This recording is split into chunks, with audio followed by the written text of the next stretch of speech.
National embarrassment as we see this government partially shut down. It's Washington's blame game. We have to stop playing these foolish games that keep coming to us from the other side of the Capitol. Well, this isn't some damn game. The American people don't want their government shut down, and neither do I.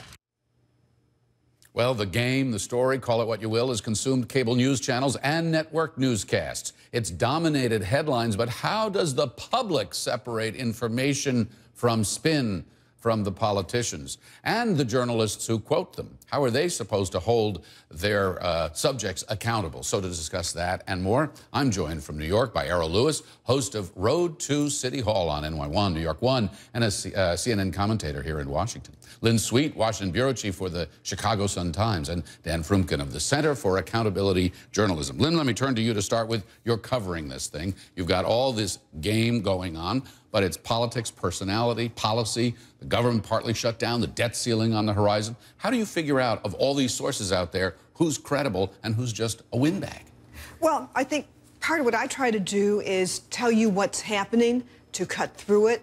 My focus isn't on necessarily just a quote either from the extreme left, extreme right, or anything that is extraneous, unless the proviso is it's from somebody from Illinois, in which case I will give special attention to it. Where Chicago is. Well, right. I mean, and that is my, my mission is hybrid. I do care about a very much local delegation, but our players, for the moment, aren't the leaders on this. So I think it's almost a day-to-day call, Frank, where you just look at, it's like at a restaurant. You have a whole big menu, but you got to make a decision each day to day. And a lot of criticism about how caught up the media have been, news coverage, in the horse race of all of this, in the politics, and sometimes the more outspoken, the more coverage you get. Here's a quote from Representative Steve King of Iowa, reported in the Huffington Post, talking about the partial shutdown. It's a temporary inconvenience for a lot of people, he said, but if Obamacare is ever implemented, we will never recover from that as a nation. We can never be a free people again. The Boston Globe reported on John Culberson, a representative from Texas, a Republican. He referred to this as the most unpopular piece of legislation ever passed. And it's not just the Republicans. Take a listen to what Senator Tom Harkin said from the Senate floor. We are at one of the most dangerous points in our history right now. Every bit as dangerous as the breakup of the Union before the Civil War. Lynn, every bit as dangerous as the breakup of the Union before the Civil War. That was quoted or referenced in Reuters, Fox, CBS, National Journal, The Hill, The Atlantic. Should it have been? Sure, because those stories focused on what was happening in the Senate. But did Tom Harkin, was he correct when he said this is the most serious moment since the breakup of the Union before the Civil War? Well, it depends what those stories did in the context they have, which I know, which is Dan's specialty here. But my point is, Frank, when you depend, a lot of this does depend on what your story of the day is and what your focus is. And I have no criticism with my colleagues who are covering what is being said in the chambers. I'm reporting it, especially on the comments that seem a little bit outside common sense. Errol Lewis, over to you. Words count, and this is just one example. Here's another one. Tied to all of this, of course, whether Obamacare, the Affordable Care Act, stays or goes or is trimmed or delayed or what have you.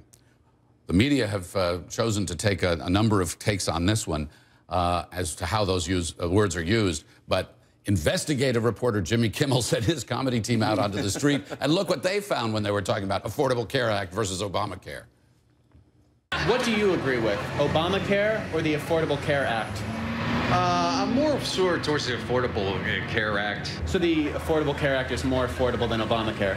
Just the name says it all. Right. Do you know that Obamacare and the Affordable Care Act are the same thing? No, they're not. Thanks, you made me look stupid. That's what we do. Okay, you did good. Errol, the words we choose matter. How do we decide? How are the media doing? Absolutely brilliant. Look, the reality is, and I mean, of course, you know, what makes that joke funny is that there are people, because it is tied to Obama, when you call it Obamacare, they have one perception of it that is purely political in its genesis. I mean, that's really all they're really saying.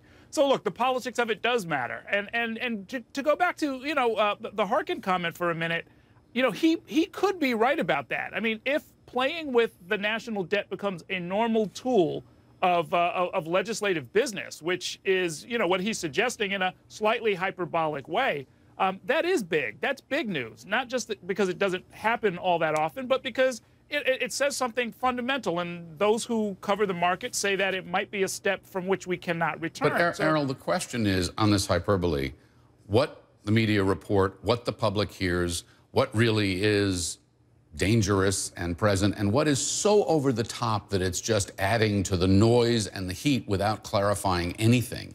Yeah, no, absolutely. No question about it, Frank. I mean, you've got to use your best judgment. This is a time for all of us to really be on our game. You know, for example, there are a number of legislators who are opposed to all of this stuff and who are in favor of the shutdown, who are calling the Affordable Care Act a bill. Well, you don't let that go unchallenged. You either don't report it or you point out that it's a law. There are those who are going around routinely calling it unconstitutional. I've seen that a number of times. Very disconcerting, because that cannot and should not be. It's really malpractice to let it go unrebutted. You know, you have to say right behind it and maybe challenge them right on the spot and say, this went all the way to the Supreme Court. It is a law. It is constitutional. So, you know, unless you're going to also go around reporting things without comment, you know, if somebody says the American flag is, you know, pink and purple, you've got to just stop people right there and maybe even take an additional step and say, Congressman so-and-so is routinely going around saying things that are not true or that are very wide of the mark. And let me bring Dan Froomkin in here. You wrote a really tough piece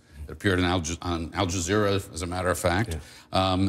And the headline, "Shutdown Coverage Fails America." Coverage fails America. Here's what you wrote. The political media's aversion to doing anything that might be seen as taking sides, combined with its obsession with process, led them to actively obscure the truth in their coverage of the congressional votes. If you didn't already know what this was all about, reading the news would not help you understand.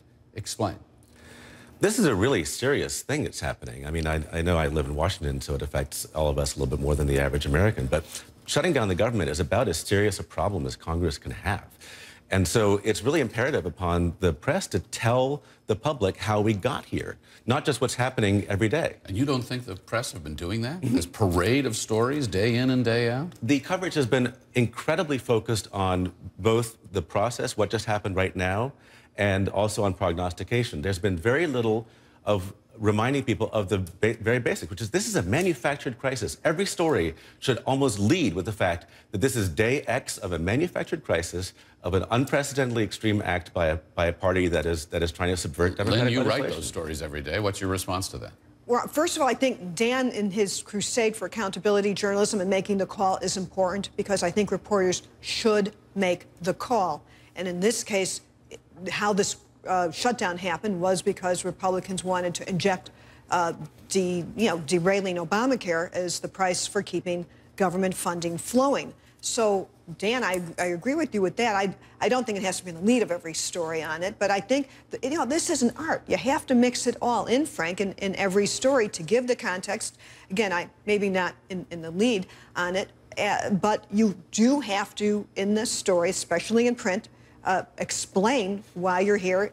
But I think you do need to push ahead. Part of the problem in pushing ahead, and part of the things that confuses the country, is there's so much politics and so much noise separate from the policy itself and what's really happening. I just want to suggest one thing. Errol, you raised the question about, you know, some of the information here. If people want to know, for example, what Obamacare means to them, you know the best place to go? WebMD. Seriously, check out the map. You can click on any state. They'll tell you exactly what's happening in your state. You want the politics? Lynn, you're doing it, and the reporters here in Washington doing it every day. But it's both. I think you're trying. It's not as if, though, any outlet has just one story devoted to this, Frank. At the Sun-Times, we have multiple stories just about how this health care law is rolling out. Most outlets do.